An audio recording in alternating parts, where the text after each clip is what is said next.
पूतना ইয়া पूतना মারণলব্ধ কীর্তি।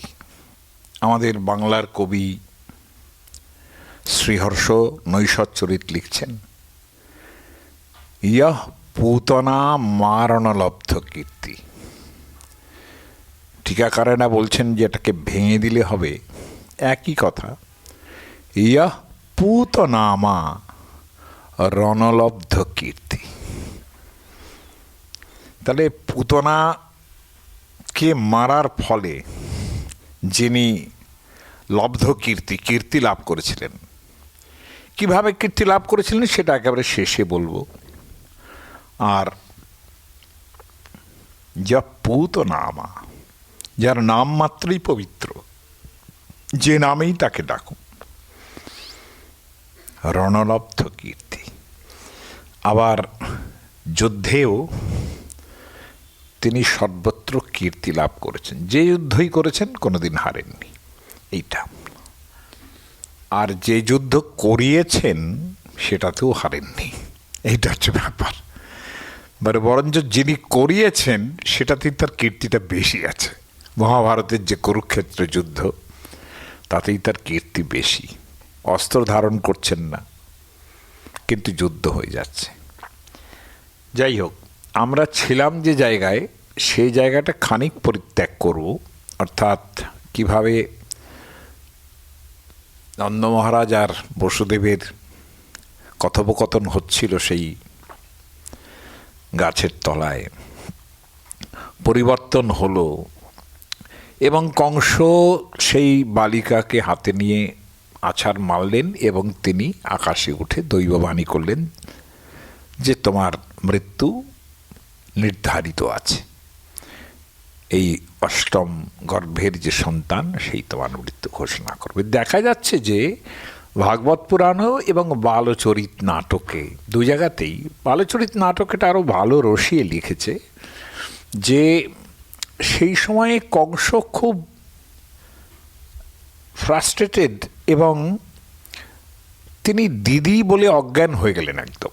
যে দিদি মানে তাঁরই শরণ নিচ্ছেন, যে যেন এমন একটা অবস্থা হয়েছে যে তুমি রক্ষা করতে পারো, আর আমি যেটা করেছি সেটা আমি করিনি। কালের দোষ, মহাকাল যখন কাকে নেন, অদ্ভুত কথাবার্তা। আমি তো কিছু করিনি, আমার হাতে আমি নিমিত্ত মাত্র।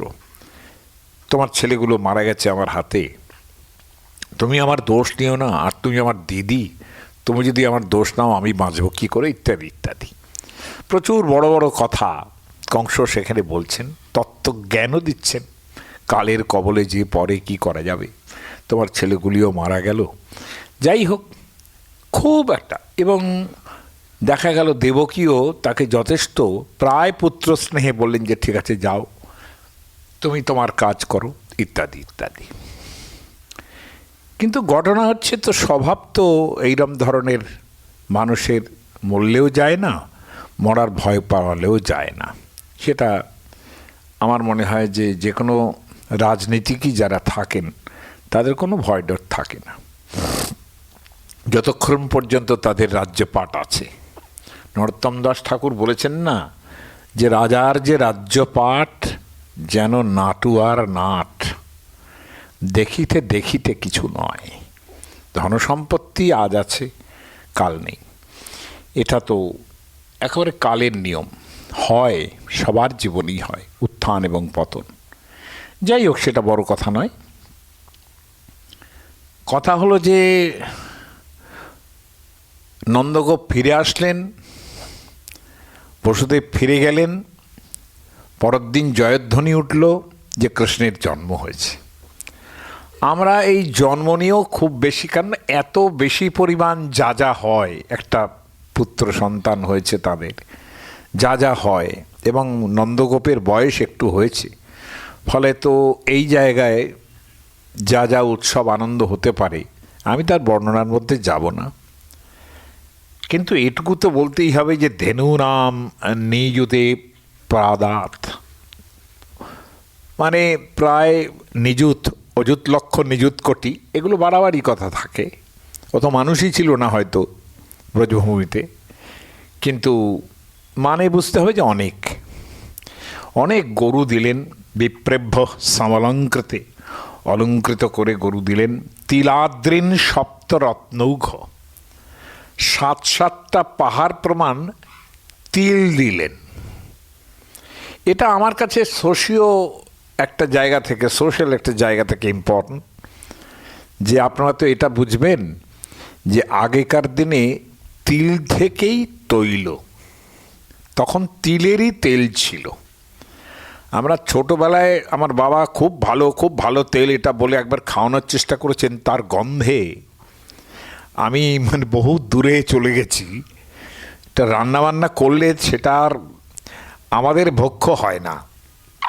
তৎকালীন দিনে ওরা খেতেন হয়তো, যেমন আমরাও তো উচ্ছে টুচ্ছে খাই, তো ওরা এতই বেশি ঘি খেতেন, ফলত মাঝে মাঝে তৈলটা মানে এইরকম একটা হয় আর কি।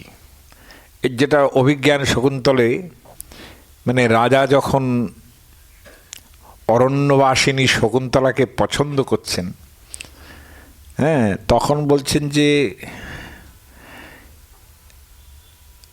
কদাচিৎ, প্রথম শব্দটা মনে নেই, প্রাকৃতে বলেছিলেন কদাচিৎ পিণ্ড খজ্জুরে হিং উব্বেজিয়াস্য তিন্তলিয়ে অভিলাষ হোদি।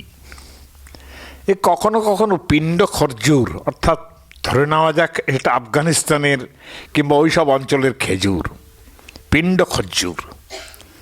কদাচিৎ পিণ্ড খজ্জুরে হিং উব্বেজিয়াস্য, যে এই প্রচুর পরিমাণ অসম্ভব সুন্দর মিষ্টি খেজুর খেতে খেতে তিনতিলিয়ে অভিলাষ হোদি, অর্থাৎ তেঁতুল খেতে ইচ্ছে করে, এই রকম ব্যাপারটা আর কি। মানে উনি কিন্তু তপবর্ষণ, এত বড় বড় রাজাদের মেয়ে থাকতে হঠাৎ তপবর্ষণবাসিনী শকুন্তলাকে কেন পছন্দ করছেন, এইটার বিদূষক খুব পিন ফুটিয়ে তাকে বলল যে কদাচিৎ পিণ্ড খজ্জুরে হিং উব্বেজিয়াস্য। তো আমাদেরও সেই দশা হয়েছিল, কিন্তু আমাদের তো তেলটা একেবারে প্রায় কি বলবো, ঘির যত বেশি পাওয়া যায় তেল তো অনেক বেশি পাওয়া যায়, ফলে আমরা সেটা তখন এই একটুখানি সর্ষের তেলের বদলে একদিন তিলের তেল একটু খেতে যেতেই ব্যাস মানে ভয়ঙ্কর একটা অবস্থা হয়েছিল। যাই হোক, সেই তিল কেন দিলেন যে পর্বত পরিমাণ, এটাতে বোঝা যায় ওই তিলটা দিয়ে তেলই বানানো হবে, না হলে অত তিলের দেওয়ার প্রয়োজনটা কী ছিল। এ তো আর শ্রাদ্ধ করতে যাচ্ছেন না যে তিল আর একটুখানি তিল লাগবে আর মুখ লাগবে, তাই না? তো ওইটা সস্তা, ওইটা বেশ দিয়েছেন আর কি। আবার শাতকৌম্ভ মানে হচ্ছে, আমি একটু শ্লোকগুলো টুকে এনেছি আপনাদের ভাগবত পুরাণের শ্লোকের আস্বাদন দেবার জন্যে। আমাকে তার জন্য কষ্ট কম করতে হয়নি। এই বসে বসে 7 পৃষ্ঠা ধরে কম্পিউটার থেকে ক্রপ করে করে সমস্ত নিয়ে এসছি, হ্যাঁ, সেটা ওই আর কি ভাগবত পুরাণের শ্লোকের আস্বাদন দেওয়ার জন্য, আর কিছু না। শাতকুম্ভ মানে স্বর্ণ, মানে একটা, উনি বলছেন যারা টিকাকার তারা বলছেন সোনার জল দিয়ে তৈরি করা কাপড়, এইগুলো ওই তিলের ওপরে মোড়ানো ছিল, ব্যাস। তাহলে তিলের ওপরে একটু ওইটা যদি পাওয়া যায়, রবীন্দ্রনাথ তো বলেছেন না, রবীন্দ্রনাথ বলেছেন যে সবসময় এটা বেশি, যে আসলের সঙ্গে যদি একটুখানি ফাউ পাওয়া যায়, তো ফাউয়ের থেকে মজার জিনিস আর হতে পারে না।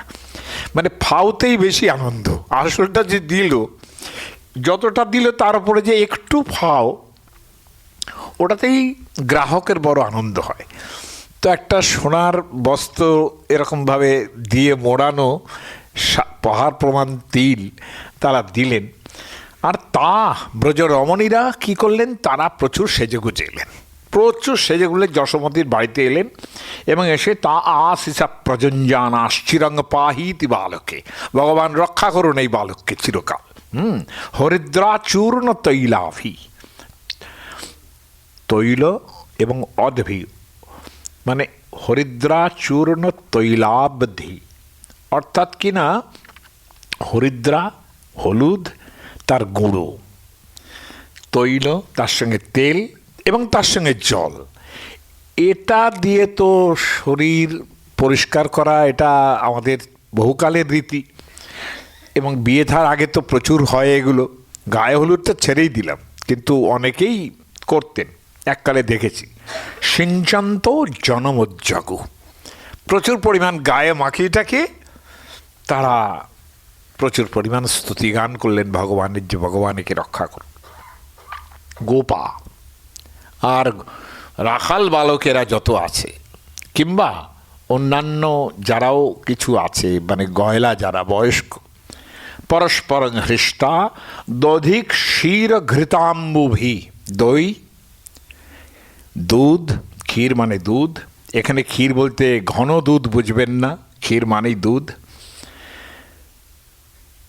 ঘৃত এবং জল, আশিঞ্চন্ত বিলিম্পন্ত, এটা একজন আরেকজনের গায়ে ছুঁড়ে, প্রাচুর্য আছে, জিনিসটা প্রচুর পরিমাণ হয় সেখানে। নবনীতৈশ্চ চিক্ষিপু, চিক্ষিপু মানে ছুঁড়ে ছুঁড়ে মারছেন। নবনীত মানে একদম প্রথম তোলা যে মাখন, হ্যাঁ, এই হচ্ছে নবনীত, যাকে আমরা ননি বলি, বাংলায় বলি ননি। আশিঞ্চন্ত বিলিম্পন্ত, এইরকম করে তারা গায়ে মাখছেন। এটা হওয়াও খুব অস্বাভাবিক নয়। এমনকি যারা পদকর্তা, যারা কীর্তন করেছেন, তারা, আমার যদ্দূর মনে আছে যে একটা এরকম একটা গান বোধহয় আছে যে ব্রহ্মা নাচে, শিব নাচে, আর নাচে ইন্দ্র, গোকুলে গোয়ালা নাচে পাইয়া গোবিন্দ, দধি দুগ্ধ ঘৃত ভার অঙ্গনে ঢালিয়া। হ্যাঁ, থরে থরে ঢেলে ফেলেছেন, এখানে সব বসে বসে ওলট পালট খাচ্ছে সব, এই সব মজাগুলো হচ্ছে সেখানে। তৎকালীন দিনের মজা করার তো আর অন্য ধরনের রাস্তা ছিল না, এই ধরনের রাস্তা ছিল, তারা করেছেন সেটাই।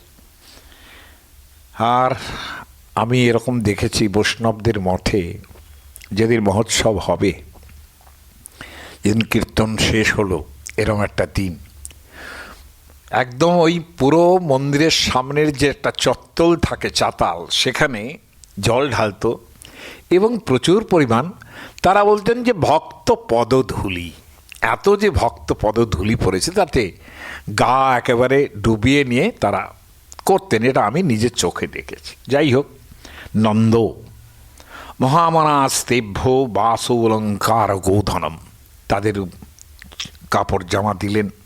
তখনকার দিনে জামার কোনো প্রশ্ন ছিল না, বাস এবং উত্তরীয়, অলঙ্কার, গোধন, সুত মাগধ বন্দিভ্য।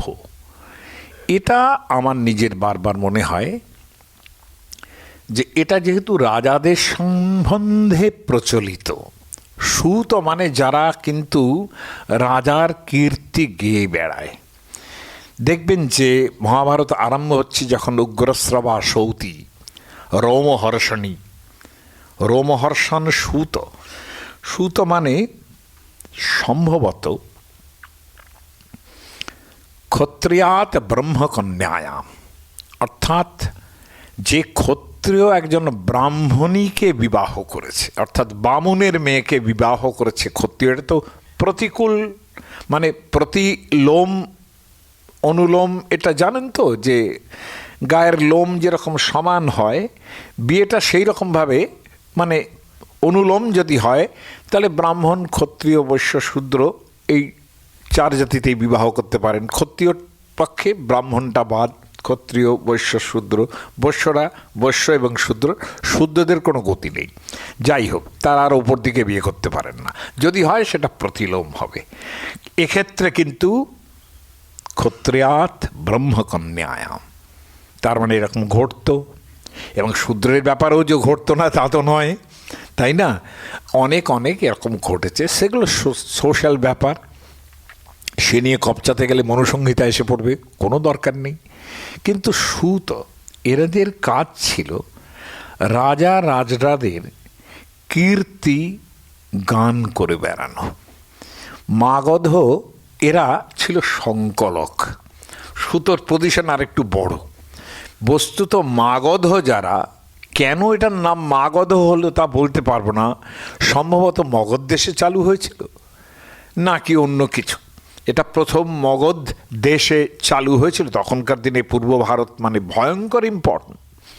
পূর্ব ভারত, যেখানে জরাসন্ধ রাজা ছিলেন, যার জামাই কংস কৃষ্ণকে কি করবেন না করবেন দেখব এর পরে।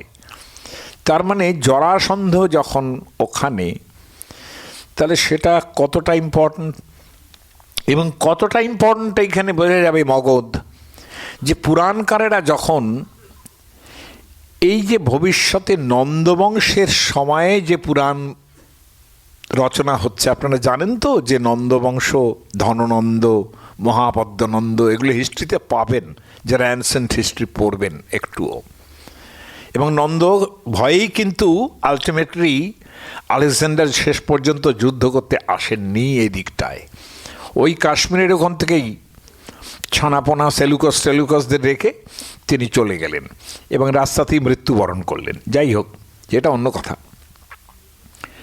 কিন্তু বলা হচ্ছে যে ইয়াবৎ পরীক্ষিত জন্ম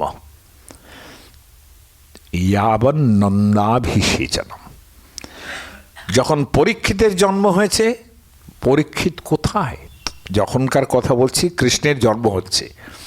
পরীক্ষিত তো অর্জুনের ছেলে হবে অভিমন্যু, অভিমন্যুর ছেলে মারা যাবার পর পরীক্ষিতের জন্ম, অভিমন্যু মারা যাবার পর পরীক্ষিতের জন্ম। তাহলে যাবৎ পরীক্ষিত জন্ম, পরীক্ষিতের জন্ম, এবং ইয়াবৎ নন্দাভিষেচন, প্রথম যখন নন্দের অভিষেক হচ্ছে, এই সময়টা কতটুকু সময়? 10 এইরকম একটা বলছেন, কেউ বলছেন 1005 বছর, কেউ বলছেন 105 বছর, এরকম একটা শোনা যায়। আবার কেউ বলেন 1015, কিংবা কেউ বলেন 1115। এই সময়টা কিন্তু খুব দূরে নয়। তাহলে বুঝতে পারছেন তো, হিস্টোরিক্যালি সময়টা খুব দূরে নয়। কিন্তু এই যে সময়টা এইখানে ইনফ্লুয়েন্স পড়ছে, কারণ দেখুন ব্রজভূমি, যেখানে সবাই গয়লা, নন্দগোপ তাদের মোড়ল হিসেবে রাজা বলতে পারি, সেখানে একেবারে সুত মাগধ তারা গান গাইছে, হ্যাঁ, সমস্ত কীর্তি কাহিনী নন্দের বলছেন। এটা আমার মতো মানে যারা একটু ছোটলোক ধরনের গবেষক, তাদের বিশ্বাস হতে চায় না। আমি ভাগবত পুরাণকে খুব শ্রদ্ধা করি, কিন্তু এই জায়গাগুলো আমার মনে হয় একটু বাড়িয়ে বলা। সুতমাগত বন্ধিভ্য জেন্নে বিদ্যোপযোগিন, যারা অন্যান্য বিদ্যা জানেন সকলকেই তিনি প্রচুর পরিমাণ দান ধ্যান করলেন। এখানে দেখার মতো জিনিস হচ্ছে রোহিণী চ মহাভাগা। আপনারা জানেন তো যে বসুদেবের আর এক পত্নী, বরঞ্চ জ্যেষ্ঠা পত্নী, তিনি রোহিণী, যার ছেলে বলরাম, তিনি কিন্তু কৃষ্ণ জন্মের এই যে ঘটনাগুলো ঘটছে তার অনেক আগে থেকেই রোহিণীকে বৃন্দাবনে রেখে আসা হয়েছে, অন্তত 1 বছর আগে, অন্তত 1 বছর আগে। যার জন্য সপ্তমী সংকর্ষণ এরকম একটা ব্যাপার হচ্ছে, যেটা আমি আগে বলেছি। রোহিণী চ মহাভাগা নন্দগোপাভিনন্দিতা, নন্দগোপ তাকে খুব অভিনন্দন জানাচ্ছেন। বচরদ দিব্য বাসস্ত্র কণ্ঠাভরণ ভূষিতা, প্রচুর পরিমাণ গলায় মালা, আভরণ, এবং এরকমভাবে বেশ একটা সুখার্চিত যে বেশ হয়, সেই রকম একটা বেশে তিনি জাস্ট তদারকি করছেন সর্বত্র, কীভাবে দান ধ্যান দেওয়া হচ্ছে, কীভাবে খাওয়ানো হচ্ছে, এইসব তদারকি করছেন। তত আরভ্য নন্দস্য, আমি কিছু কিছু স্কিপ করে গেছি, কিছু কিছু বলছি। তত আরভ্য নন্দস্য ব্রজ সর্বসমৃদ্ধিমান হরের নিবাস আত্মগুণে, কিছুই না, যে লক্ষ্মী ভগবতী লক্ষ্মী, যেন কৃষ্ণ এখানে ক্রীড়া করবেন, যেন বিষ্ণুর সত্তায় তিনি যেমন ছিলেন, তিনি যেন সেইভাবেই সম্পূর্ণ ব্রজমণ্ডলকে সমৃদ্ধি দান করলেন। অর্থাৎ ব্রজমণ্ডল এমনিতেই খুব সুন্দর, সেখানে ওই লক্ষ্মীর যেন একটা বেশ দৃষ্টি আকর্ষণ হলো। গোপান গোকুল রক্ষায়াং নিরূপ্য মথুরাঙ্গত। এই যে স্কিপ করার ফল হচ্ছে এইটা, একদম অন্য জায়গায় আসছি, যে বেশ কিছু উৎসব টুৎসবে দিনকাল কাটলো, এবার সময় মতো কংসকে কর দেবার জন্যে, অর্থাৎ কর মানে কখনো কখনো এই ধরনের যে জিনিসগুলো হতো তখনকার দিনের যে ট্যাক্সেশনের জায়গা, যেরকমভাবে কৌটিল্যের অর্থশাস্ত্রের বর্ণনা আছে, এবং সেটাই সবচেয়ে সত্য। কেন যে ট্যাক্সেশন হতো যদি ধান চাল, সেগুলো তো ধান উঠছে, বৎসরান্তিক ধান উঠছে, 1/6 দিয়ে দিচ্ছি, এটা তো হতে পারে। কিন্তু কৌটিল্য যেভাবে ট্যাক্সেশনের ব্যাপারটা তৈরি করেছেন, এখানে তার একটা প্রতিচ্ছায়া দেখতে পাই। কৌটিল্য বলেছেন যে সমস্ত জিনিস রাখা যাবে না, সেগুলো ডে টু ডে রাজ দরবারে এসে দিয়ে যেতে হবে হাটে। অর্থাৎ এমন একটা জায়গা, যেমন অনেকেই বলেন না এখন যে সবজি মন্ডি, অমুক মন্ডি তমুক মন্ডি এসব হয় না, সেই জায়গায় এসে জিনিসপত্র জমা দিয়ে গেলে রাজা সেটা পেয়ে যাবেন। রাজা সেটা কি করবেন না করবেন সেটা তো অন্য ব্যাপার, সেখান থেকে বিক্রি হবে, জনগণ মিষ্টি তৈরি করবে, অমুক হবে তমুক হবে ইত্যাদি ইত্যাদি। এইভাবেই হওয়া উচিত। কিন্তু ইনি বলছেন বার্ষিক কর দেওয়ার জন্যে। তাহলে এমন হতে পারে যে বিক্রি বাটা করার পর যেটুকু টাকা পয়সা উঠছে তার থেকেই বার্ষিক কর দেওয়ার জন্যে তিনি যাচ্ছেন। গোপান গোকুল রক্ষায়াং নিরূপ্য, সমস্ত বয়োবৃদ্ধ এবং মাঝারি ধরনের গোপেদের মথুরার বৃন্দাবনের রক্ষা কার্যে নিযুক্ত করে নন্দগোপ মথুরায় গেছেন কর দেবার জন্যে। নন্দ কংসস্য বার্ষিকং করং দাতুম কুরুদ্বহ, তিনি কর দেওয়ার জন্যে গেছেন। খবর পেয়েছেন বসুদেব যে নন্দগোপ এসছেন, তিনি একেবারে এসে ভাই ভাই বলে একেবারে জড়িয়ে ধরলেন তাকে। বসুদেব উপসৃত্য ভ্রাতরং নন্দমাগতম জ্ঞাত্বা দত্তকরং রাজনে যজৌ তদ অবমোচনম। যেখানে তিনি ছিলেন একটা নৈমিত্তিক বাসস্থান, তখনকার দিনে এটাও হতো, অর্থাৎ জিনিসপত্র নিয়ে যদি আসতে হয় কিংবা টাকা নিয়েও যদি আসতে হয়, তার তো রাত্রে থাকার একটা জায়গা লাগবে। এটা আপনার বৌদ্ধ গ্রন্থে খুব ভালো পাবেন। বৌদ্ধ গ্রন্থগুলো যেমন মহাবস্তু অবদান ইত্যাদি, এসব জায়গায় প্রচুর পরিমাণ বণিক যারা আছে, যারা শ্যামা পড়েছেন, রবীন্দ্রনাথের শ্যামা শুনেছেন তো, অনেকেই শুনেছেন তাই না, এনেছি ইন্দ্রমণির হার, তো সেই লোকটা কিন্তু তার ইন্দ্রমণি ইত্যাদি হার নিয়ে একটা জায়গায় সে রাখছে, তাই না, এবং ঘোড়াটি বাইরে রেখে সে বিশ্রাম নিচ্ছে, এবং তার সঙ্গে জিনিসপত্রগুলো তার ঘরের মধ্যেই থাকছে। যাই হোক, কীভাবে সেটা ইন্দ্রমণির হার চুরি গেল সেসব আমাদের দরকার নেই এখানে।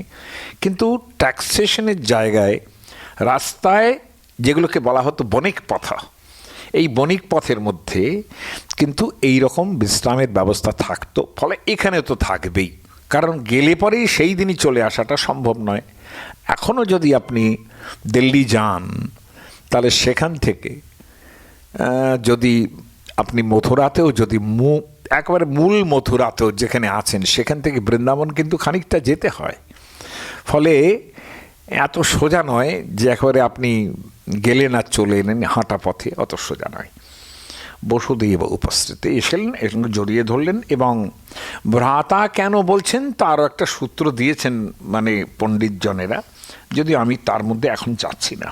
তাকে ভাই বলারও নাকি একটা কারণ আছে, যে নন্দের বাবা, বসুদেবের বাবা যে আর্যক সুর, তার নাকি বৈশ্যা, তার ভাই নাকি বৈমাত্রেয় ভাই, সে নাকি একজন বৈশ্যাকে বিবাহ করেছিলেন, অর্থাৎ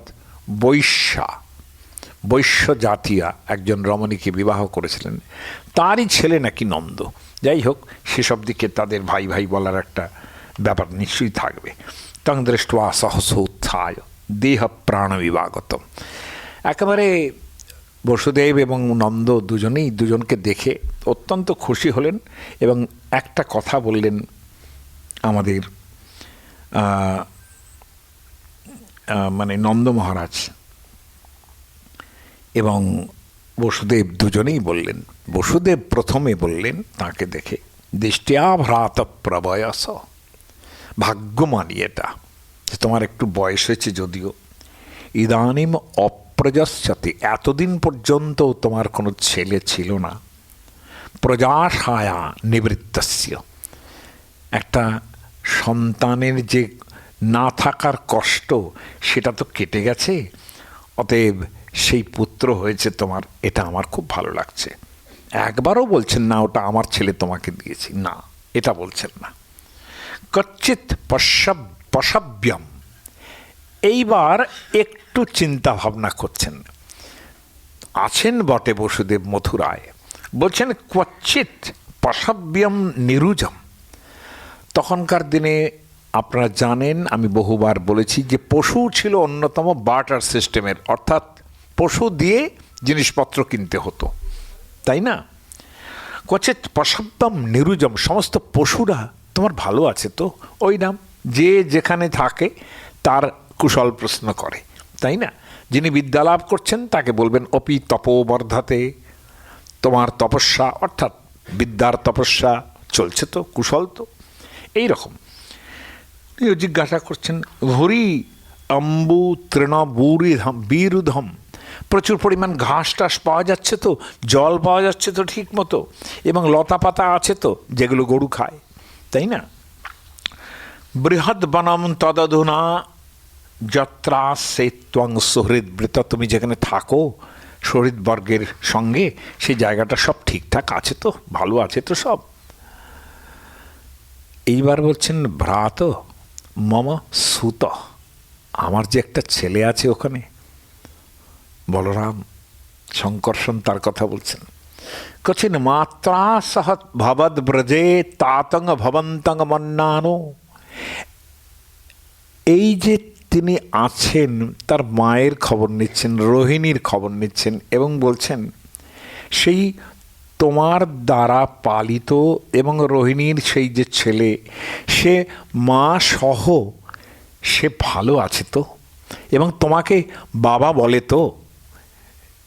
এইরকম একটা অদ্ভুত প্রশ্ন, তোমাকে বাবা বলে ডাকে তো, তুমি তাতে আনন্দ পাও তো, এটা বলছেন। সব শুনলেন, নন্দ খুশি হলেন প্রচণ্ড। এই যে এরকম ধরনের প্রশ্নে কোন বাবা না খুশি হবে যে অন্যের সন্তান পালিত করছেন, কারণ কৃষ্ণকে তো বসুদেবেরই ছেলে, ফলে তিনি বলরামকে কেন সেইভাবে পালন করবেন না, অবশ্যই পালন করবেন। এবার নন্দ বলছেন, অহৌতে দেবকী পুত্রা কংসের অবহব হতা, সমস্ত দেবকীর ছেলেগুলোকে মেরে ফেললেন এই কংস। একাবশিষ্টাবরাজা, একটি ছোট মেয়ে ছিল তার কন্যা, সাপি দিবঙ্গতা। দিবঙ্গতা এটা বললে কিন্তু জানবেন তো যে বিহার ইউপি এই অঞ্চলে হিন্দিতেও কিন্তু বলে ও দিবঙ্গতা। দিবঙ্গত মানে মারা গেছে, দিবঙ্গত। এদিকে দিবং মানে স্বর্গ, হ্যাঁ, তার দুটোই অর্থ হতে পারে। কন্যা সাপি দিবঙ্গতা। আবার খেয়াল করে দেখুন, মেয়েটা তো আছড়ানোর সঙ্গে সঙ্গে আকাশে উঠে গেছিল, তাহলে এখানেও দিবঙ্গতা, আকাশে উঠে গেছিল। এই সবই কিন্তু অদ্ভুত একটা চর্চার মধ্যে, এই সাহিত্যের ভাষায় কি অদ্ভুত লাগে। বসুদেব অনেক কথাবার্তা বলার পর বললেন, করো বই বার্ষিক দত্ত, তুমি বার্ষিক কর দিয়ে দিয়েছ। রাজনী দ্রষ্টা ভয়ঞ্চজ, আমরা দেখেছি কর দিয়েছ তুমি।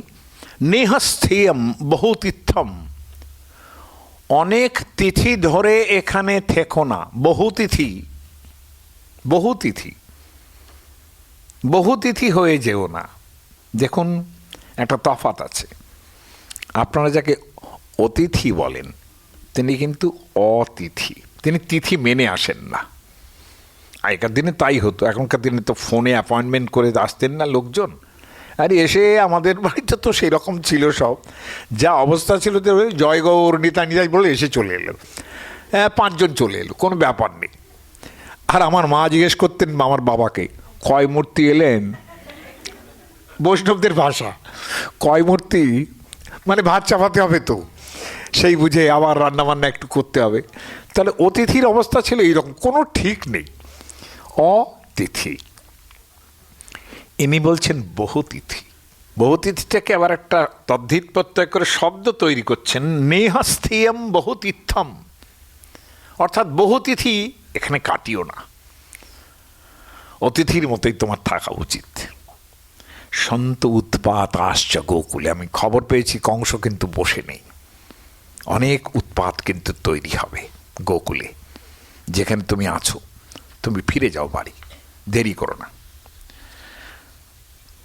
মহারাজ মোড়ল নন্দ ফিরছেন এবং আসার পথে পথি বচা সৌরের ন মৃষেতি বিচিন্তয়ান। বল মোটেই মিথ্যা কথা বলছেন না এই বসুদেব, তিনি আমার কাছে ঋষির মতো যা বলছেন এটা তো হতেও পারে। সঙ্গে সঙ্গে তিনি হরিঙে জগা আমার শরণম, মনে মনে ভগবানকে স্মরণ করতে লাগলেন। উৎপাত আগম অশঙ্কিত, উৎপাতের আগম, উৎপাত আগম অশঙ্কিত, মানে যাতে উৎপাত হয় এরকম যেন না হয় এই ভেবে তিনি হরিস্মরণ করছেন। কংসেন প্রহিতা ঘোরা পুতনা বালঘাতিনী। দেখুন, আপনাদের এখানে আজকের দিনে 21st সেঞ্চুরিতে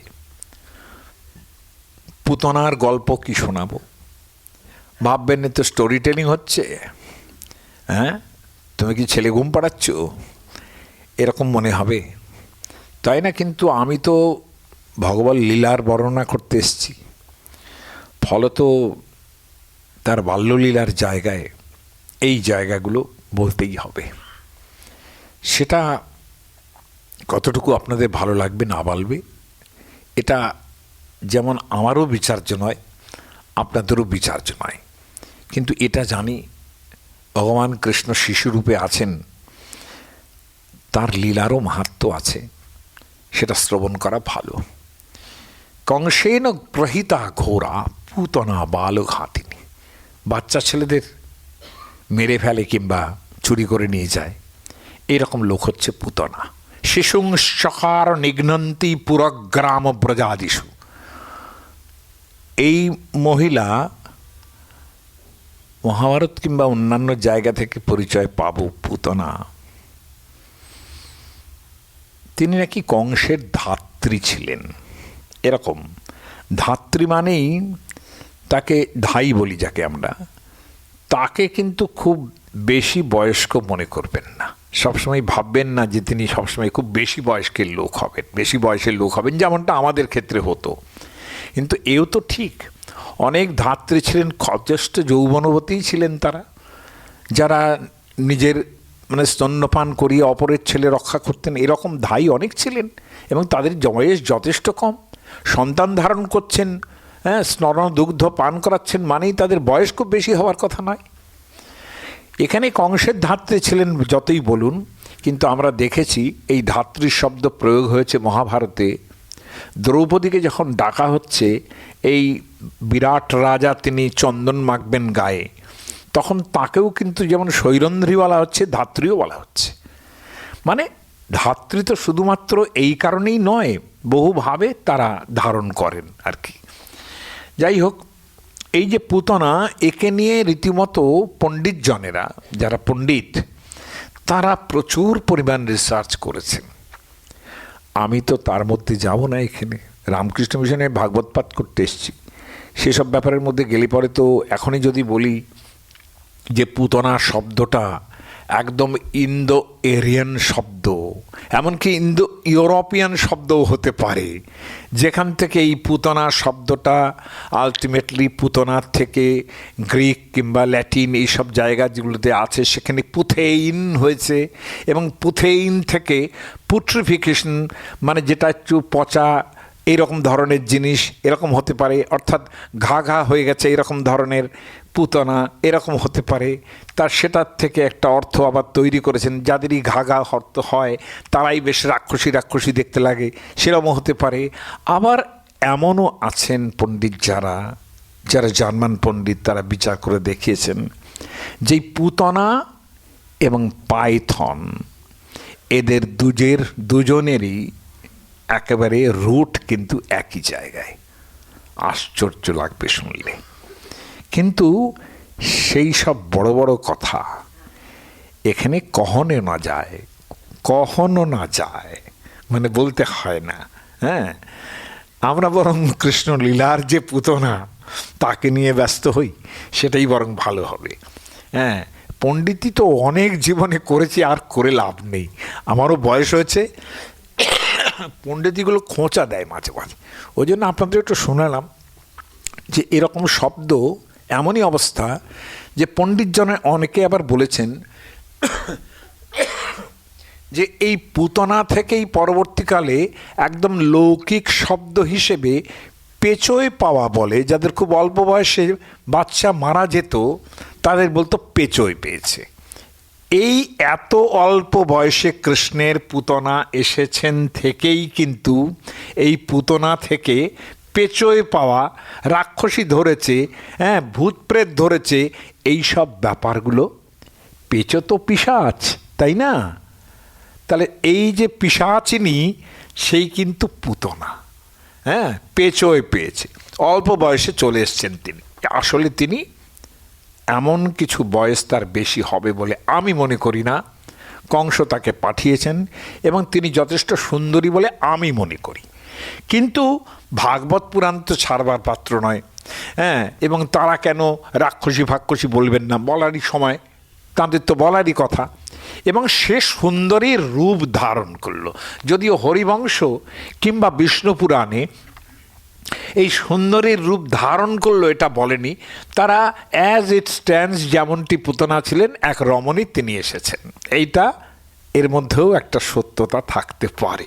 কাজে আমি সেই সত্য বহন করেও ভাগবত পুরাণের শ্লোকমাধুর্যটা না বলে পারছি না যে সেই রমণী কেমন।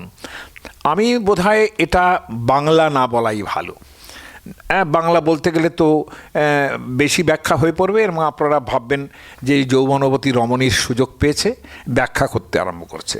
আমি তার মধ্যে যাব না, কিন্তু শ্লোকটা শোনাই। কি অসামান্য শ্লোক আমাদের ভাগবত পুরাণ তার কবি লিখেছেন। তাং কেশবন্ধ বতিশক্ত মল্লিকা। সামান্য একটু বলি, মাথায় মল্লিকা ফুল টুল লাগানো আছে। বৃহন্নিতম্ব স্তনকৃচ্ছ্র মধ্যমাম সুবাসসম কল্পিতকর্ণভূষণ ত্রিশোল্লসৎ কুণ্ডলমণ্ডিতাননাম। তার গায়ের রঙে, হ্যাঁ, তার যে কানের কুণ্ডল ইত্যাদি জায়গাগুলি চিকচিক করছে, এতটা গায়ের রং সুন্দর।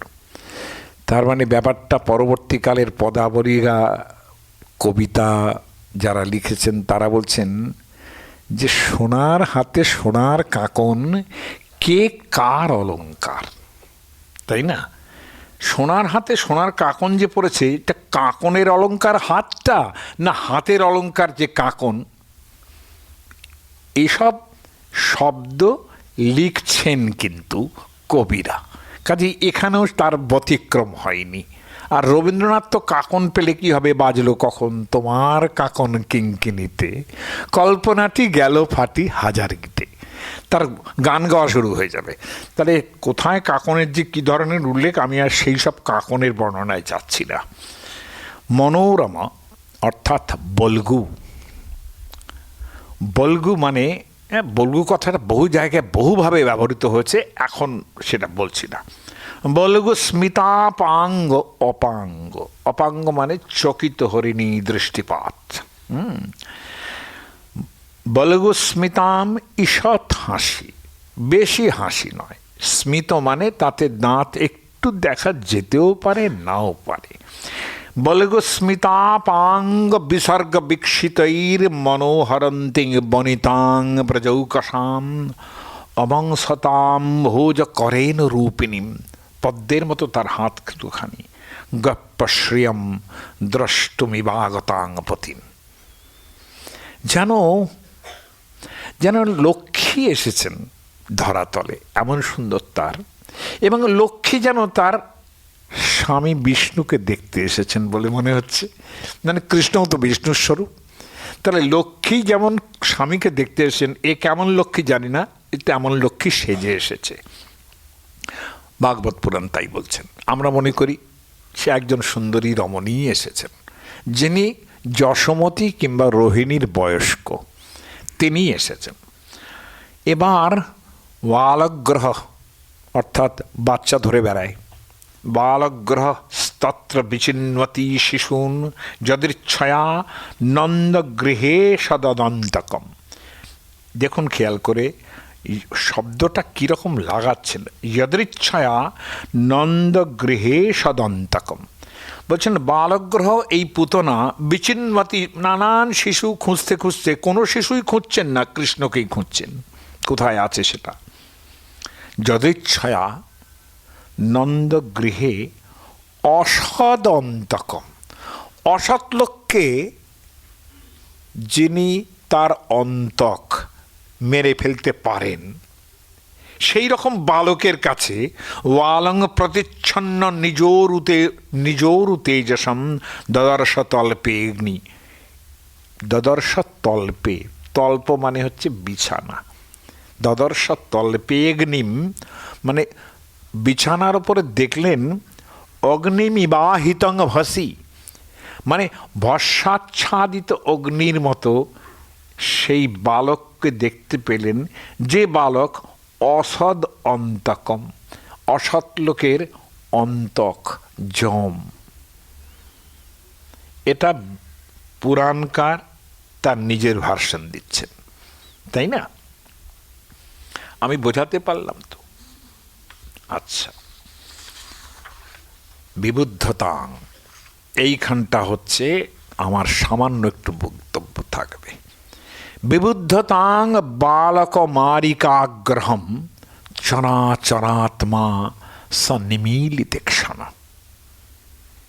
এই যে বালকদের মেরে বেড়ায়, শিশুদের মেরে বেড়ায়, এইরকম একটা, কিংবা গ্রহণ করে পালিয়ে যায়, চুরি করে, এই রকম একটা গ্রহের মতো, অপগ্রহের মতো যে রাক্ষসী এসে পৌঁছেছে, চরাচরাত্মা চ নিমিলিতেক্ষণ, বিবুদ্ধ, তাকে এই বালিকা বালক হরণ করে এইটা জেনেই চরাচরাত্মা, যিনি চরাচরের আত্মস্বরূপ কৃষ্ণ, তিনি নিমিলিতেক্ষণ, চোখটা বন্ধ করে পড়ে রইলেন।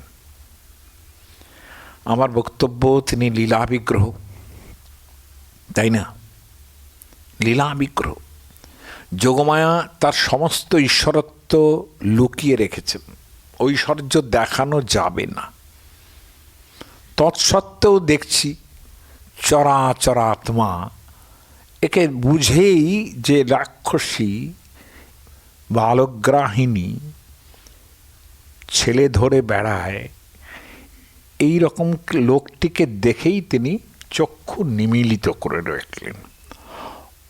অনন্তমারো পয়দঙ্কমন্তকম, অন্তক মানে জমের মতো সেই বালককে, অনন্তমারো, আবার একটা কি বিশেষণ, অনন্তম, যার কোনো অন্ত পাওয়া যায় না। ভাগবত পুরাণের কবি এগুলো ব্যবহার করছেন, তাই না? কিন্তু এই বালক কি জানে যে আমি অন্তকস্যান্তকোহম, আমি জমেরও জম? জানে কি? তার কি সেই ঐশ্বর্যের খেয়াল আছে? আর অনন্ত, এরপরে যখন দামবন্ধন হবে, সেটা একটা অসামান্য জায়গা, যেখানে নচান্ত নবহিরিজস্য না পূর্বং না পিচাপরম। এই যে ব্যাপারটা, যে তার পূর্ব নেই, পশ্চিম নেই, এই যে ব্যাপারটা, এদিক নেই ওদিক নেই, এই যে ব্যাপারটা, অনন্ত পরিব্যাপ্ত তিনি, তার বর্ণনা তো পরে আরও আসবে। কিন্তু এখানে আমরা দেখতে পাচ্ছি এই বালক যেন বুঝতে পারছে যে এরকম। আমাদের বারবার মনে হয় যে এই বালক বালকের মতোই আছে, কিন্তু ওই যে আগের দিন বলেছিলাম কি, যে সমস্ত অবতার যখন জন্মায়, আর সব অবতার তাতে আসে মিলে, সমস্ত অবতার তার সঙ্গে মিলে যায়। বিশেষ করে পূর্ণ অবতার যখন হয় ঈশ্বরের, তখন অন্যান্য অবতার, অতএব বিষ্ণুর দ্বারে অসুর সংহারে, মানে কৃষ্ণ তিনি বিষ্ণুর মাধ্যমে অসুর সংহার করেন, কৃষ্ণ কিছু করেন না। কিন্তু এখানে দেখছি সেই বিষ্ণুর দ্বারটা অবশ্য তৈরি হচ্ছে একটু একটু, তাই না? এবং এটা যতই বলুন ভাগবত পুরাণের কবি, আমাদের চৈতন্য চরিতামৃতকার, অমুক তমুক ইত্যাদি যতই বলুন যে লীলায়িত বিগ্রহের মধ্যে কখনো এই মাধুর্য বিগ্রহের মধ্যে এই ঐশ্বর্যের প্রকাশ ঘটতেই পারে না, কিন্তু আমার বারবার মনে হয় পাওয়ার ইজ সামথিং, যেটা আমি আগের দিনও বলেছি, পাওয়ার সিন্ড্রোম ইজ সামথিং, যেটা অতি মধুর জায়গার মধ্যেও পাওয়ার ফুটে ওঠে। এটা তারই লক্ষণ, তাই না? যে আমি এখনকার দিনের উদাহরণ আর দিতে চাই না, সমস্ত পলিটিক্যাল লোকদের উদাহরণ আর দিতে চাই না। তারা প্রচুর মধুর ব্যবহার করেন, তাই না? ভোটের আগে তো দেখেন প্রচুর মধুর ব্যবহার করেন, এত মধুর যে ভাবা যায় না, যেন আপনার ভোটটা এইটাই আমার সবচেয়ে জরুরি, এ ছাড়া কিছু না। তাহলে এই যে ব্যাপারটা, এই মুখ পাল্টে যাবে যে মুহূর্তে তারা মন্ত্রী হবেন, প্রধানমন্ত্রী হবেন, মুখ্যমন্ত্রী হবেন, এই রূপ পাল্টে যাবে। এটা হয়, পাওয়ার ফ্যাক্টর এমন একটা জিনিস।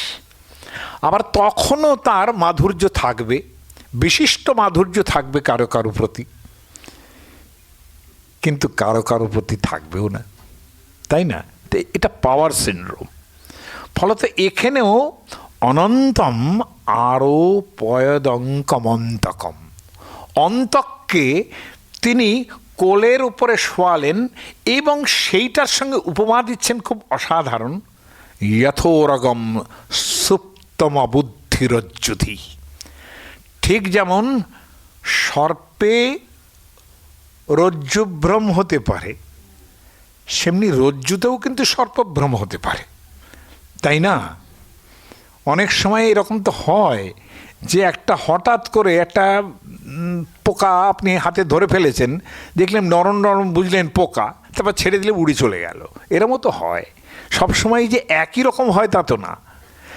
জেনারেলি শঙ্করাচার্য ইত্যাদি তারা বলবেন যে সর্পে রজ্জু বুদ্ধি, এই যে সংসারের মায়া, এই যে জায়গাগুলো, এটা সর্পে রজ্জু বুদ্ধির মতো। অর্থাৎ সর্প আসলে কিন্তু আমাদের সাধারণ দড়ির মতো মনে হচ্ছে। এই ব্যাপারটা সর্পে রজ্জু বুদ্ধি।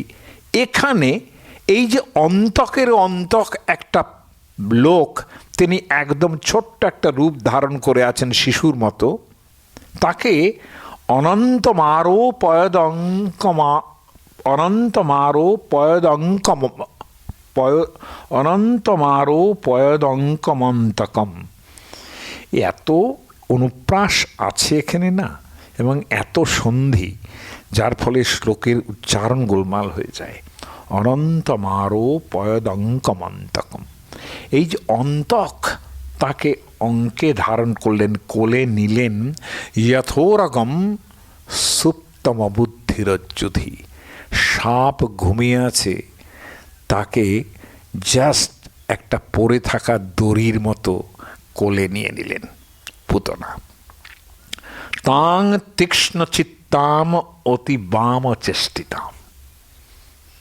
তীক্ষ্ণ চিত্ত, এই লোকটা তো মারতে এসেছে, তীক্ষ্ণ চিত্ত অতি বাম চেষ্টিতাম। আমরা তো বাম বলতে একরকমই বুঝি শুধু, তাই না? বামপন্থা ছাড়া কিছুই বুঝি না। কিন্তু অতি বামও চেষ্টিতাম, অতি বামও আবার কাউকে কাউকে বলি, সেসব নামও করতে চাই না, করলে পরে আবার অতি বামের কী ফল হবে আমার উপরে জানি না, কাজে অতি বামও বলছি না। অতি বাম মানে কিন্তু ব্যাপারটা এইরকম যে ঠিক যেরকম একজন মা শিশুর কাছে আসে, অতি বাম চেষ্টিতাম, সেই রকম মনোরমভাবে কিন্তু জননীর মতোই সেই বাচ্চাটির কাছে উপস্থিত হলেন বলেই নানা রকম উপমা দিচ্ছেন। ভিক্ষান্তরা কোষ পরিচ্ছদাসিবৎ। ঠিক বাইরের একটা খাপ থাকে, যেমন তার মধ্যে তরোয়ালটা থাকে, খাপের সেই সুদৃশ্য বেশের মতো তিনি এসে উপস্থিত হচ্ছেন এবং মায়ের চেহারা ধরে বরস্ত্রিত তৎপ্রভয়াচ ধর্ষিতে। ও ভাই একটু আস্তে, একটু আস্তে ভাই, ও ভাই একটু আস্তে, একটু আস্তে, একটু আস্তে কথা বলি।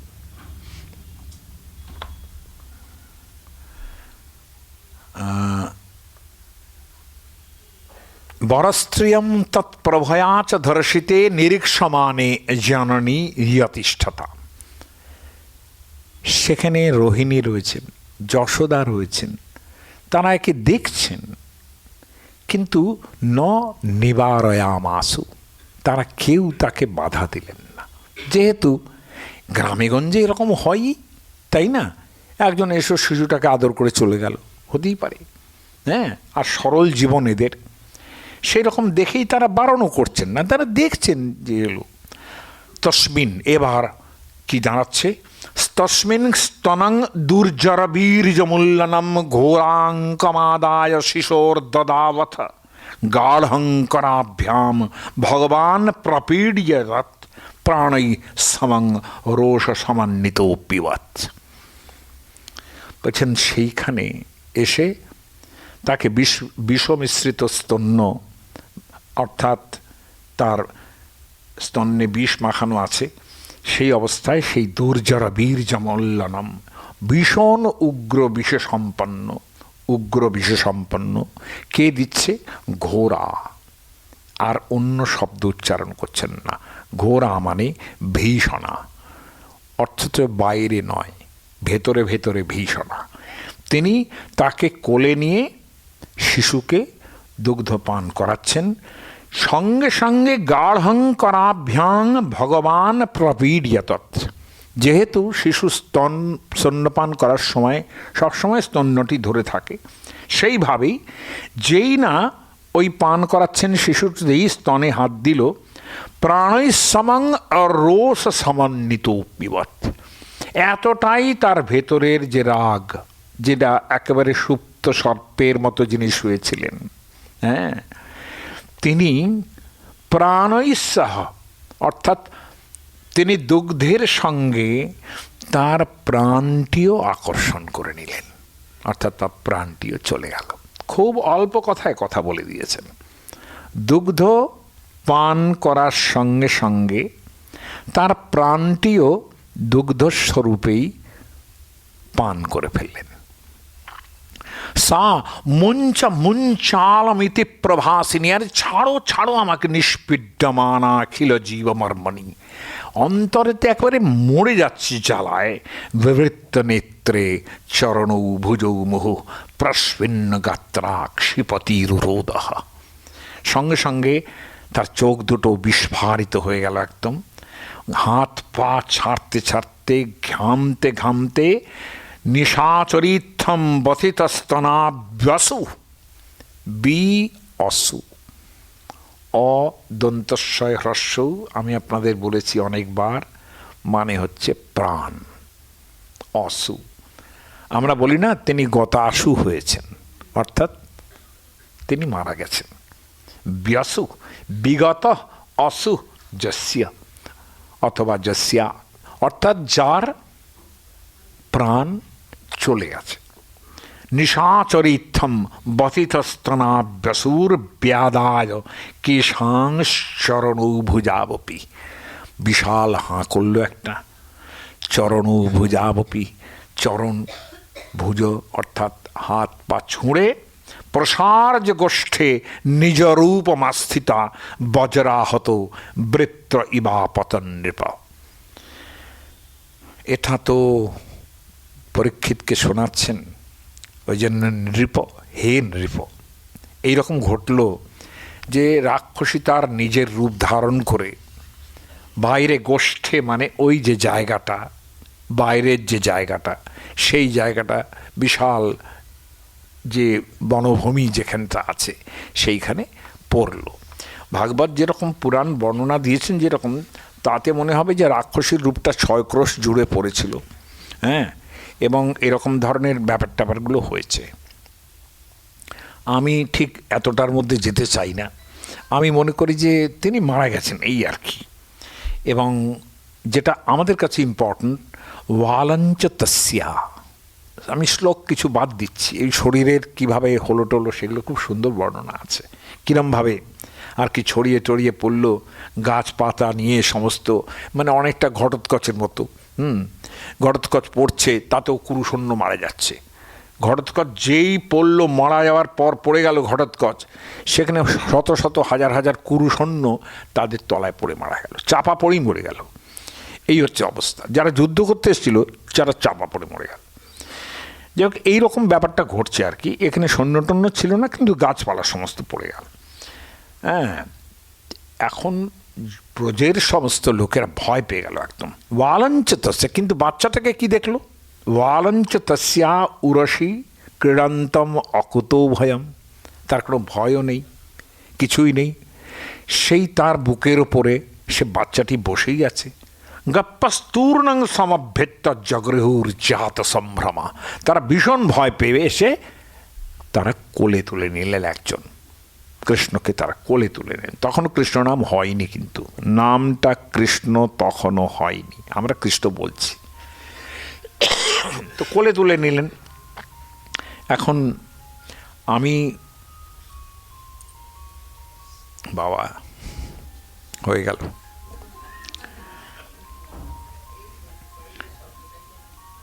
এইটা বলি যে যে মুহূর্তে পাওয়া গেল, আমি দুটো কথা বলে আমার কথা শেষ করি। এটা হলো এইটা যে দেখুন, ভগবানের এই মাঝে মাঝে স্বরূপ পাওয়ার দেখানোর ব্যাপারটা এখানেই ঘটছে, শুধু তা নয়। আপনারা মহাভারতে দেখবেন যে, আচ্ছা ভাবুন, অর্জুন তার সখা, সেই সখা যেই ভগবদ্গীতার সময় হলো, যেই না বলেছেন অর্জুন যে শিষ্যস্তেহম সাধিমাং তাং প্রপন্নম, আমি তোমার শিষ্য, শিষ্যের মতো তুমি বলো কি বলবে। ও মা, সঙ্গে সঙ্গে বড় বড় কথা আরম্ভ করে দিলেন। জ্ঞান যোগ, রাজবিদ্যা, রাজগুহ্য যোগ, অমুক যোগ, তমুক যোগ, হাজারো যোগ বলতে আরম্ভ করলেন। এবং শেষে একটা বিভূতি যোগ বললেন, অমুকের মধ্যে আমি এই, তমুকের মধ্যে আমি এই। এগুলো বলার দরকার ছিল সখার কাছে, বন্ধুর কাছে এগুলো বলার দরকার ছিল? এতেও হলো না, একটা বিশ্বরূপ দেখিয়ে ছেড়ে দিলেন। এটা কি? এটা কি সখার প্রতি সখার মতো ব্যবহার? এটা কি ঠিক হলো? আমি এই প্রশ্নটা করতে পারি যেহেতু আমি তাকে ভালোবাসি, যেহেতু ভগবান আমার প্রাণারাম কৃষ্ণ, তাকে আমি ভালোবাসি বলেই এই কথাটা তাকে প্রশ্ন করতে পারি যে তোমার এটা কেমন রূপ? অদ্ভুত অদ্ভুত একটা রূপ দেখিয়ে বেড়াও সখাকে, এটা তো ঠিক। তুমি পারবে এই সমস্ত লোককে, এই যে জননী, হ্যাঁ, জননী যশোমতী, তাকে এই রূপ দেখিয়ে তো কোনো লাভ হলো না। একটা রাক্ষসীর স্তন্যপান করে তুমি তাকে মেরে দিলে, বাইরে ওরকমভাবে ছড়িয়ে পড়লো, এটা দেখানোর জন্যই করেছেন ভাগবত পুরাণ এটা, যে রাক্ষসী এত বড় ছড়িয়ে পড়লো। তাতেও কি হলো? একটু ভয় পেল বটে, সঙ্গে সঙ্গে কোলে তুলে নিয়ে তাকে কি করা হলো? গোমূত্রেণ স্নাপয়িত্বা পুনর্গো রজসার্ভকম রক্ষাঞ্চক্রুস্তথা সকৃতা দাদদাঙ্গেষু নামত। কি করলেন? সঙ্গে সঙ্গে গরুর চোনা দিয়ে তাকে ধোয়ানো হলো। তারপর গো রজ, অর্থাৎ ঘুঁটে ফুটের গুঁড়ো যেগুলো, অর্থাৎ গোবর, সোজা কথা, গোবর টোবর দিয়ে তাকে বেশ মাজা হলো। তারপরে রক্ষাবন্ধন আরম্ভ হলো। এইখানে যেন ভগবান অমুক রাখে, এইখানে ভগবান যেন দেখে, এই জায়গাটা অমুক দেখবেন, অমুক মাধব দেখবেন, অমুক কেশব দেখবেন, করে নানান রকম আরম্ভ হয়ে গেল। বিষ্ণুর ভুজম মুখম উরুক্রম ঈশ্বরাক্রম। আমি এগুলোর মানে বলতে গেলে না আজকে 7:03 বেজে গেছে, ফলে তো এগুলোর মানে আর বলছি না। আমি শুধু এইটা বলবো যা আমার বলবার কথা ছিল। হ্যাঁ, কৃষ্ণগর্ভস্তু তে বুদ্ধিম। কৃষ্ণগর্ভ মানে আগের অবতারে তিনি, অর্থাৎ বসুদেব যেভাবে চেয়েছিলেন তার স্ত্রী ছিলেন পৃষ্ণী, যেভাবে চেয়েছিলেন তাকে, সেই পৃষ্ণীগর্ভর নাম করছেন তিনি, যে তোমার বুদ্ধি যেন ঠিক রাখে। ভগবানের কৃষ্ণের বুদ্ধি ঠিক রাখার জন্য যশোমতীর বক্তব্য হচ্ছে, হ্যাঁ, যে ভগবান এই যে পৃষ্ণীগর্ভ বলা হয় তোমাকে ভগবান, তিনি যেন তোমার বুদ্ধি ঠিক রাখেন। আত্মানম ভগবান পর, এবং তোমার আত্মা, ভিতরের যে অন্তরাত্মা ভগবান যেন দেখে সেটা। ক্রীড়ন্তং পাতু গোবিন্দ, ক্রীড়ন্তং পাতু গোবিন্দ, গোবিন্দ যেন তুমি যখন খেলা করবে দেখুন গোবিন্দ যেন তোমায় দেখেন। শয়ানং পাতু মাধব, তুমি শুয়ে থাকলে যেন ভগবান মাধব তোমাকে দেখেন। ব্রজন্তম অব্যাত বৈকুণ্ঠ, যিনি বৈকুণ্ঠ ভগবানের একটা নাম, হ্যাঁ, তিনি আপনারা যদি মানে বিষ্ণু সহস্রনাম পড়েন সেখানে দেখবেন এই সব নামগুলো আছে, তো সেখান থেকেই ঝেড়ে ঝেড়ে দিয়ে দিয়েছেন ভাগবত পুরাণ। হ্যাঁ, ব্রজন্তম অব্যাত বৈকুণ্ঠ, বৈকুণ্ঠ যেন তুমি যখন চলাফেরা করবে তোমাকে যেন রক্ষা করবে, তখনও কিছুই চলাফেরা করতে পারে না, শুধু মাতৃস্তণ্ড পান করতে পারে।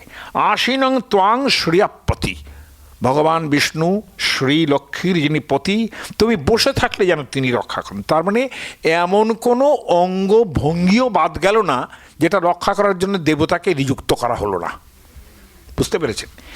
এই রকম তার সঙ্গে এবারে আসুন, আমাদের লোকের জায়গায় আসুন। ডাকিনী জাতুধান্যশ্চ কুষ্মাণ্ডা যে অর্ভকগ্রহা ভূত পেত পিশাচাশ্চ যক্ষ রক্ষ বিনায়কা, সব যেন সব দূরে চলে যায়। আপনারা জানেন তো, যখন প্রথম গৃহপ্রবেশ করবেন ভূতাপসরণ মন্ত্র, সমস্ত শস্য ফস্য দিয়ে সব সরাবে, তাই না? অলক্ষ্মী বিদায় করতে হবে লক্ষ্মী পুজোর আগে, এই সব নানান রকম আছে। তো দেখুন সেগুলোও কিন্তু ভাগবত পুরাণ বলে দিল। আমার বক্তব্য কিন্তু এখানেও নয়, শেষ জায়গায় বক্তব্য হচ্ছে, নন্দ এসেছেন ফিরে, দেখলেন যে এই রকম অবস্থা, যা ভয় করেছিলেন তাই হলো। যাই হোক, এখন সমস্যা হচ্ছে পুতনা লোক বালগ্নি। আমাদের যে বৈষ্ণব সম্প্রদায় তারা এটা কীভাবে দেখেন? পুতনা লোক বালগ্নি রাক্ষসী রুধিরাসনা, যে রক্তপান করে রাক্ষসী, জিঘাংসয়াপি হরয়ে স্তনং দত্তাপ সদ্গতিম, যিনি হত্যা করার ইচ্ছায় ভগবান শ্রীহরিকে স্তন্য পান করিয়েছিলেন, কিন্তু স্তন্য পান করিয়েছিলেন জননীর মতো, নকল জননীর মতো, তাতেই তার সম্পূর্ণ সদ্গতি হয়ে গেল। এইটা হচ্ছে দেখার জিনিস। এখন এই জায়গায় দাঁড়িয়ে আমাদের পরবর্তীকালে চৈতন্য চরিতামৃতে উদ্ধব মহারাজের ভাগবত পুরাণেই আছে একটি শ্লোক উদ্ধার করেছেন। উদ্ধব এই শ্লোক উচ্চারণ করছেন পরবর্তীকালে ভাগবত পুরাণের 3য় স্কন্ধে 2য় অধ্যায়ে 23 শ্লোকে। অহো, তিনি ভগবানের মন্ত্রী, অর্থাৎ দ্বারকার মন্ত্রী, তার এসব বিশ্বাসের হওয়া কথা নয়, কিন্তু তিনি উচ্চারণ করছেন অহো বকি ইয়ম স্তনকালকূটম, স্তনের সঙ্গে কালকূট বিষ মিশিয়ে খাওয়ালো, জিগাংসয়া হত্যা করার জন্যে, অপায়ত অপসাধ্যি, অসাধ্যি, তার মানে সাধ্যি কথাটা শুধু যার স্বামী ভালো আছেন পতিব্রতা রমণী তাকেই শুধু সাধ্যি বলা হতো না, কেননা অসাধ্যি মানে অসাধু কাজ করেছে এই অর্থেও তাহলে অসাধ্যি হতে পারে, তাহলে ভালো কাজ করেন যারা সে অর্থেও সাধ্যি হতে পারে, তাই না? সাধ্যি কথাটা শুধুমাত্র পতিব্রতা এটা ভাবার কোনো কারণ নেই। লেভে গতিম ধাতৃচিতাম ততোন্নম, উদ্ধব মহারাজ বলছেন যে লেভে গতিং ধাত্রী, অর্থাৎ একটা শিশুর ধাত্রীমাতা যে গতি লাভ করতে পারে পরলোকে, কৃষ্ণ সেই গতি তাকে দিয়েছেন। উদ্ধব মহারাজ বলছেন এরপরে কং বা দয়ালুম শরণং ব্রজেব, এরকম যদি হয় যে অন্যায়ভাবে অন্যায় করতে গিয়েও যে নকল একটা কাজ করলো যেটা ভগবানের সঙ্গে করলো, যেহেতু তাকে তিনি এই সদ্গতি দিলেন, যে ধাত্রীর সদ্গতি দিলেন, এই অবস্থায় কং বা দয়ালুম, কোন দয়ালু দেবতাকে আর আমরা শরণ নেব? কাজেই পুতনা রাক্ষসীর শেষ বক্তব্য কিন্তু আমাদের এইখানে। চৈতন্য চরিতামৃত এই শ্লোক কিন্তু কোট করেছেন। ঠিক আছে।